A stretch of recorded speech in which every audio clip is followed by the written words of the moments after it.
তোর যদি যায় শ্বশুর বাড়ি, সুযোগ পাইলে করে চুরি, অন্তরে তার বিষের হাড়ি, আপন পর সে চিনে না, কাউয়ায় কমলা খাইতো জানে না।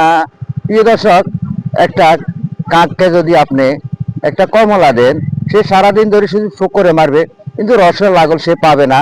আর জামাই যদি চোর হয়, তো সেই শ্বশুর বাড়িতে গেলেও তার চুরির নিশে থেকে যাবে, সে অবশ্যই চুরি করবে, কারণ তার নিশে হলো চুরি করা। তোর যদি যায় শ্বশুর বাড়ি, সুযোগ পাইলে করে চুরি, অন্তরে তার বিষের হাড়ি, আপন পর সে চিনে না, কাউয়ায় কমলা খাইতো জানে না। ইলিশ কি আর বিলে থাকে, পিলাইলে কি কাঁঠাল পাকে, পোড়া কপাল পোড়া থাকে, মলন দিলে মিলে না, কাউয়ায় কমলা খাইতো জানে না।